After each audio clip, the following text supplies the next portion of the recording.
ప్రణామం గురువర్యా. దీర్ఘ సుమంగళీ భవ. మేనారాణి, ఇక్కడ ఎవరి కోసం వేచి ఉన్నావు? గురువర్యా, నేను తమ కోసమే నిరీక్షిస్తున్నాను. విచ్చేయండి. నా కోసం? ఎందుకు? దేవర్షి నారదులు పార్వతి భవిష్యత్తు గురించి చెప్పారు. అంటే ఆమెకు కాబోయే భర్త విషయమే. కానీ ఆయన స్పష్టంగా ఏమీ చెప్పలేదు. కేవలం వరుడి గుణాలు, లక్షణాలు చెప్పారు. నా మనసులోని కుతూహలం ఇనుమడించింది. ఇట్టి సుగుణాలు, లక్షణాలు ఎవరికుంటాయా అని. అక్కడ పార్వతి ఇంకా అన్యుల సమక్షంలో ప్రశ్నించడం నాకు ఉచితమనిపించలేదు. అందుకే నేను మీకోసం వేచి ఉన్నాను. ఓ, అదా సంగతి. అయితే మేనారాణి, ఓ మాట చెప్పండి. దేవర్షి రాబోయే వరుడివి ఏవేం గుణాలు, లక్షణాలు చెప్పారు? వారేమన్నారంటే, అతడు పరమ సంతుష్టుడని, సంపూర్ణ జగతికి పూజ్యుడని, ఇంకా దివ్యశక్తులతో పరిపూర్ణుడని, అతను కాస్త ప్రశంసతోనే ప్రసన్నుడైపోగలడని. ఇంకా ఏమన్నారంటే, చాలు మేనారాణి, చాలు. ఈ జగతిలో ఇలాంటి గుణగణాలు కలిగిన వారు పరమేశ్వరుడు శంకరుడా? దేవర్షి నారదుల భవిష్యవాక్కు సత్యమే ఉండాలి. ఎందుకంటే పార్వతి భర్త భక్తవత్సలుడు శివశంకరుడు తప్ప అన్యులెవరూ కాజాలరు. ఇది శివుడు శక్తుల కలయిక అవుతుంది. ఇక జరిగేదంతా శుభమే అవుతుంది.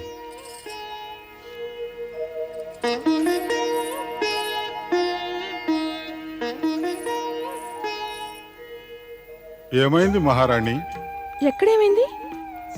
నీ వదనంపైనే ఇంకెక్కడ విషాద ఛాయలు నీ ముఖాన అలముకున్నాయి. స్వామి, నేను తమ వద్దకే బయలుదేరాను. నేను నీ వద్దకు బయలుదేరాను. చెప్పు, ఏమిటి విషయం? దేవర్షి నారదుడు పార్వతికి కాబోయే భర్తకి ఉండే గుణగణాల గురించి చెప్పారు. గుర్తున్నాయా మీకు?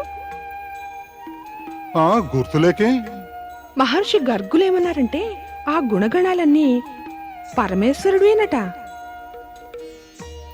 పరమశివుని గుణాలా? మహర్షి గర్గులు అలా అన్నారా? అవును స్వామి. నా మనసేమో సందేహాలతో సతమతమవుతోంది. మరి ఒక రాజకుమారి భర్త ఒక యోగి ఎలా కాగలడు? తమరు నవ్వుతున్నారా? అవును మహారాణి, దుఃఖించి చింతించవలసిన కారణం ఏమీ లేదు. సత్యం ఏమిటంటే, పరమేశ్వరుని విషయంలో మన జ్ఞానం అసంపూర్ణం. ఈ విషయంలో మన జ్ఞానం సంపూర్ణం అయ్యేదాకా ఆ పరమేశ్వరుడి పూర్తి వివరాలు మనం తెలుసుకోలేము. అప్పటిదాకా మనం ధైర్యంతో వేచి ఉండవలసిందే. దేవి, రా. పదండి.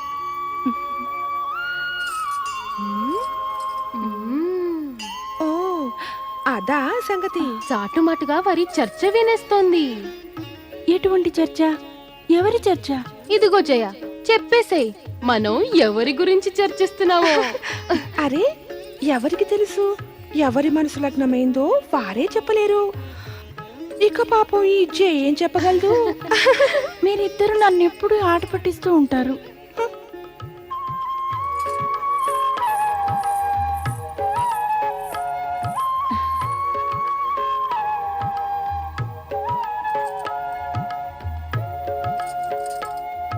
చూడమ్మా సఖి, పార్వతిని ఎప్పుడు ఏడ్పించడం మంచిది కాదు.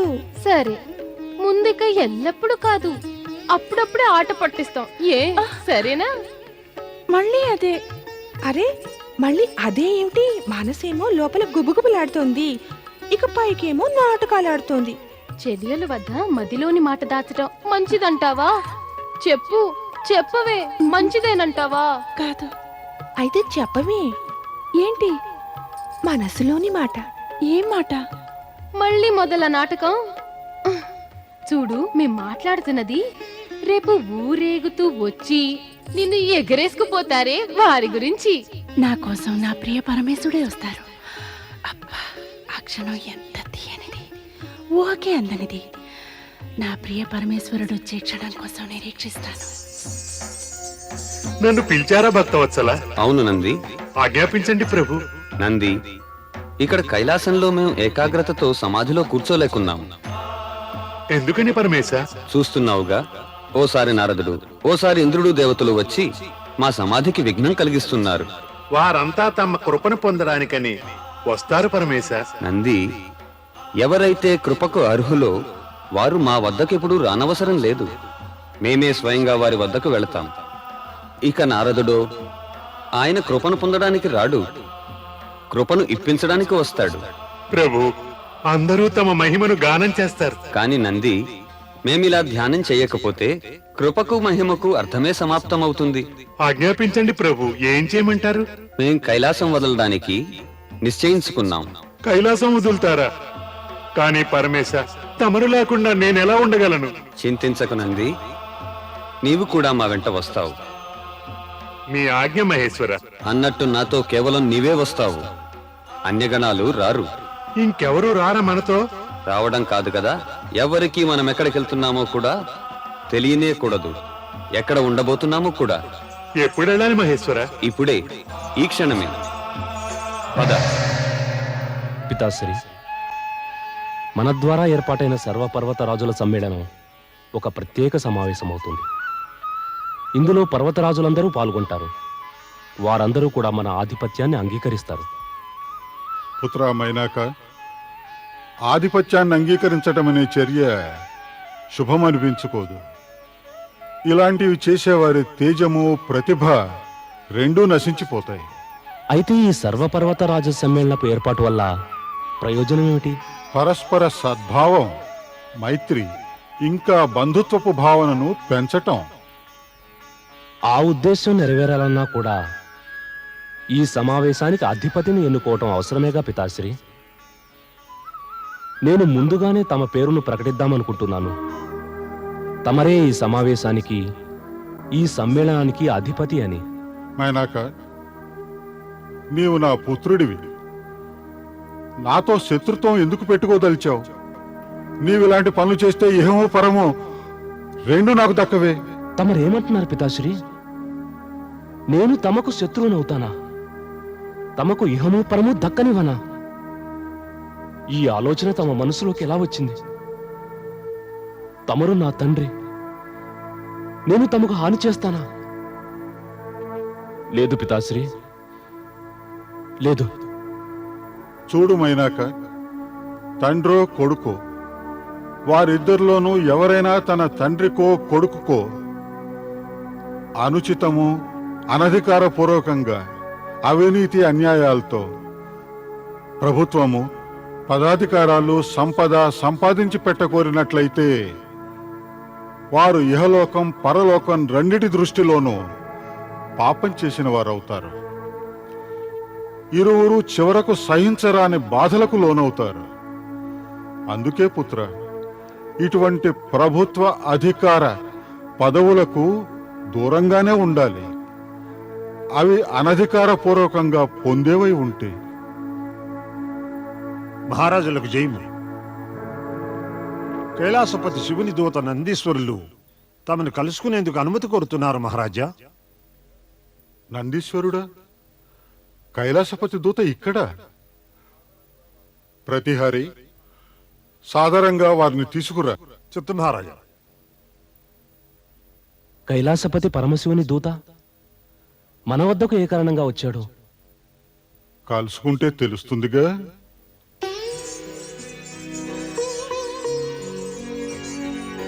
హిమాలయ రాజులకు జయము.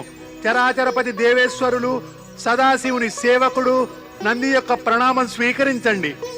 రండి నందీశ్వర, తమకు స్వాగతం. చెప్పండి, ఏం సమాచారం తెచ్చారు? సమాచారం తీసుకురాలేదు హిమవంత, మేము అనుమతి కోర వచ్చాం. అనుమతి కోసమా? స్పష్టంగా చెప్పండి నందీశ్వర. పరమ శివశంకరులు తమరి హిమగిరి శిఖరంపై కొంతకాలం పాటు ఏకాంత ధ్యాన సమాధిలో ఉంటారట. తమరందుకు అనుమతిస్తారా? కైలాసపతికి కూడా అనుమతి అవసరమైందా నందీశ్వర? ఇది నిజంగా మా భాగ్యం. కైలాసపతి మా ప్రాంతంలో నివసిస్తారు. ఇది నిజంగా మాకు సంతోషకరమైన విషయం. నందీశ్వర, మా వైపు నుంచి కైలాసపతిని వేడండి. వారు మా వద్దకు అతిథిగా విచ్చేయాలి. మా సమస్త పరివారం వారి దర్శనంతో ధన్యులం అవుతాం. ధన్యవాదాలు హిమవంత. నేను తమరి సందేశం కైలాసపతికి అందచేస్తాను. ప్రణామం.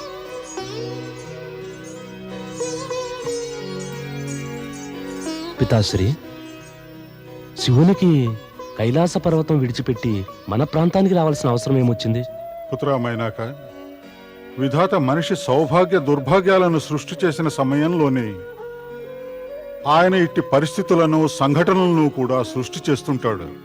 ఇవన్నీ సాధారణ మనుషుల బుద్ధికి అందనివి. కాని కైలాసపతి మన ప్రాంతంలో అడుగడటం అనేది నిశ్చయంగా సౌభాగ్యకరమే. కైలాసపతి గనక ఎవరిదైనా ఆతిథ్యం స్వీకరిస్తే అది కేవలం అదృష్టమే కాదు, అట్టి వారికది గౌరవ కారణం కూడా. పరమేశ్వరుడు కైలాసం వదిలి వెళ్ళాక, బ్రహ్మలోకం నుంచి బ్రహ్మ అదృశ్యమైనాక శివగణాలు దేవగణాలు ఇద్దరూ కూడా సందిగ్ధ స్థితిలో ఉండిపోయారు. సృష్టి వ్యవస్థలో కూడా అడ్డంకులేర్పడసాగాయి. కాని దేవర్షి నారదుడికి శివుడు బ్రహ్మ తమ తమ స్థానాలను ఎందుకు వదిలి వెళ్ళారో, ఎక్కడ స్థిరపడ్డారో అనే రహస్యాలు బాగా తెలుసు. నారాయణ నారాయణ నారాయణ శ్రీమన్నారాయణ నారాయణ నారాయణ నారాయణ నారాయణ నారాయణ. నారద, నీవు ఇక్కడికి కూడా వచ్చావా? నేను బ్రహ్మలోకం నుంచి ఇక్కడికి ఎందుకు వచ్చానంటే ఏకాంతం లభిస్తుందని. కానీ ఇక్కడ కూడా నాకు అంతరాయం కలిగిస్తున్నావా? అయితే నేనింకో స్థానానికి తరలి వెళ్లాల్సిందేనేమో. పరమపిత, నేనిక్కడికి రాగలిగినప్పుడు తమరు వెళ్ళబోతున్న చోటు కూడా రాలేనంటారా? ఇదంతా తమ కృపాఫలమే. నారాయణ నారాయణ. అలాగా? ఇంతకీ నీ రాకకు కారణం? పరమపిత, కారణం కొత్తదేమీ కాదు. దేవతలను స్వర్గం నుండి తరిమిన తారకాసురుడు వారిపై అత్యాచారాలు మాననే లేదు, ఇంకా చేస్తూనే ఉన్నాడు. దేవతల దుర్గతిని ఇక నేను చూడలేకపోతున్నా. తమరి వరాలు పొందిన తారకాసురుడు అత్యంత ఉద్దండు విశృంఖలుడు అయ్యాడు. నారద, దేవతల దుర్గతి నాకు తెలియనిది కాదు. స్వయంగా దేవేంద్రుడు దేవగణము ఇంతకు ముందే బ్రహ్మలోకానికి వచ్చారు. వారు తారకాసురుని స్వర్గం నుంచి తరిమి తాము పునఃస్థాపితులవడానికి తప్పిస్తున్నారు. కానీ కేవలం కోరికా వైకల్యంతో కార్యం సిద్ధిస్తుందా? అయితే కార్యసిద్ధి కోసం ఏం చెయ్యాలి పరమపిత? ఉద్దేశ్యం పవిత్రమైతే కార్యసిద్ధిని సాధించగలరు నారద. దేవేంద్రుడికి స్వర్గపు సింహాసనం ప్రాప్తిస్తే అతడు భోగైశ్వర్యాలలో మునిగి తేలుతూ బాధ్యతలు ఉద్దేశాలు విస్మరిస్తాడు. అటు తారకాసురుడు మరిచాడు, అతడింకా స్వర్గ సింహాసనంపై విరాజిల్లుతున్నాడు. నీవు మాటి మాటికి విధి విధానాన్ని మర్చిపోతావు. తారకాసురుడి పుణ్యం సమాప్తమైనప్పుడు ఆనాడు అతని వరాల ప్రభావం కూడా సమాప్తమైపోతుంది. అప్పుడే అతనికి అధోగతి. కానీ ఆ రోజు ఎప్పుడొస్తుంది పరమపిత? అందుకే నీవు వేచి ఉండాలి నారద. పరమేశ్వరుడు కూడా అలాగే అంటారు. ఇక తమరు కూడా అదే సమాధానం ఇస్తారు. కానీ మీరిద్దరిలోనూ ఎవరూ కూడా సత్యాన్ని వెల్లడించడానికి సిద్ధంగా లేరు. సమయం వచ్చినప్పుడు అదంతా వెల్లడవుతుంది. కానీ ఆ సమయం ఎప్పుడొస్తుంది? తమరి వరాల అనుసారం శివపుత్రుడే తారకాసురుని వధిస్తాడు. కానీ శివుడు శక్తి స్వరూపుని పార్వతి పేరు వింటూనే మరింత వైరాగ్యం చూపుతున్నారు.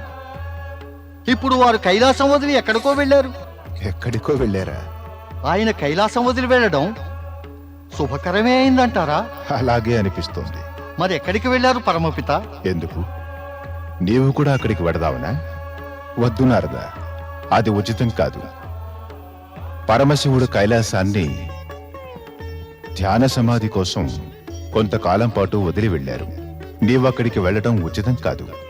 ఇప్పుడు నేను చెప్పేదింతే. నీవు దేవేంద్రుడు దేవతల హితం కోరితే కొంతకాలం పాటు పరమశివుని ఏకాంతవాసం చెయ్యని. ఇది అందరికీ శుభకరం.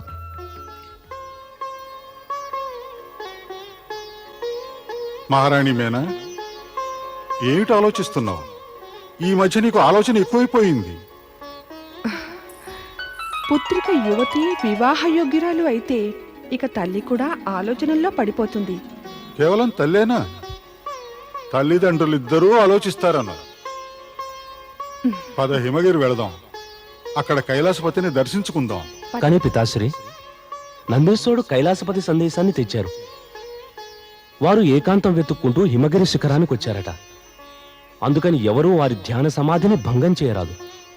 మైనాక మేము సమాధి భంగం చేయడానికి వెళ్ళటం లేదు, మేము దర్శనం కోసం వెళ్తున్నాం. అంతా ఒకటే పితాశ్రీ. తమరక్కడికి వెళితే తమరికది దర్శనమే, కానీ వారికది విఘ్నం. మైనాక నువ్వు మర్చిపోతున్నావు, కైలాసపతి మన అతిథి. వారి సదుపాయాల్ని కనిపెట్టి ఉండటం మన పరమ కర్తవ్యం. సత్యం ఏమిటంటే మేము వారికి మా సేవలు నర్పిద్దామని వెళుతున్నాం. ఇక దాన్ని దర్శనం అనటం కేవలం భాషలో పటాటోపమే. నన్ను అడిగితే నిన్ను మాతో రమ్మంటాను, పార్వతిని కూడా ఇక్కడికి రమ్మను. అవును పుత్ర.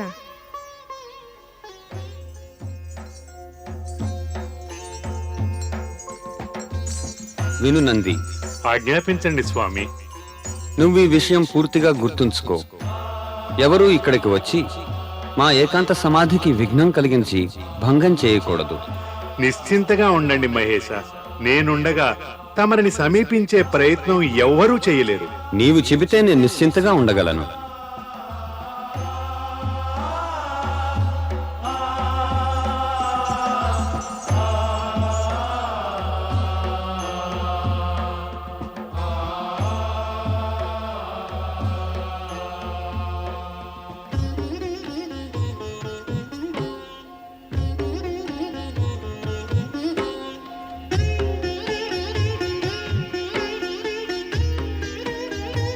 నందీశ్వర, ఈ స్థానం నీకెలా ఉంది? స్థానమా? స్థానం స్థానం ఆ, స్థానం స్థానం రమణీయమే హిమవంత. అతి సుందరము, అతి మనోహరము. కానీ తమరెక్కడికి ఎలా వచ్చారు? మేము అనుకున్నాం కైలాసపతి దర్శనం చేసుకుందాం అని, అందుకే వచ్చాం. తమరి ఆలోచన మంచి ఆలోచనే. తమరు దర్శనానికే వచ్చారు, సపరివారంగా వచ్చారు. అవును, ఇక్కడికి అందరూ దర్శనం కోసమే వస్తారు. సమాధి కోసమని ఎవరు వస్తారు? సమాధి? అవును, సమాధి. పరమేశులు ధ్యాన సమాధిలో ఉన్నారు. దర్శనం వీలవదు. దూరదర్శనం కూడా వీలవుదా? అంటే అంటే దూరం నుంచే దర్శనం. అలా దర్శనం అవుతుంది, వారి సమాధికి భంగం రాదు. దూరదర్శనం వలన ఏం లాభం కలుగుతుంది హిమవంత? ఆత్మ ఉద్దేశము కూడా పవిత్రమైన వారికి దూరదర్శనం వల్లనే లాభం కలుగుతుంది.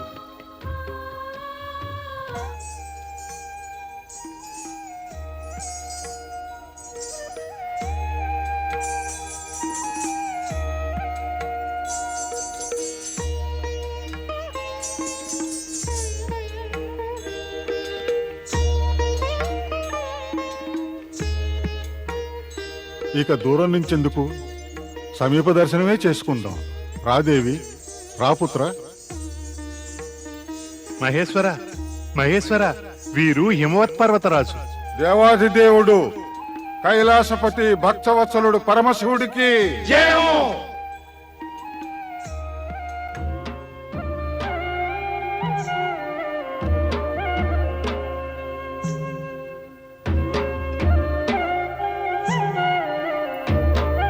వద్దు, ఎన్నటికీ వద్దు, ముమ్మాటికి వద్దు.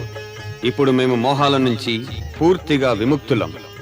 నీ వియోగం పిమ్మట వైరాగ్యం నా సంపూర్ణ అస్తిత్వంలో ఒక భాగం, ఒక అంగం అయిపోయింది. ఇక మేము ఆ వైరాగ్యానికి దూరం కాలేము.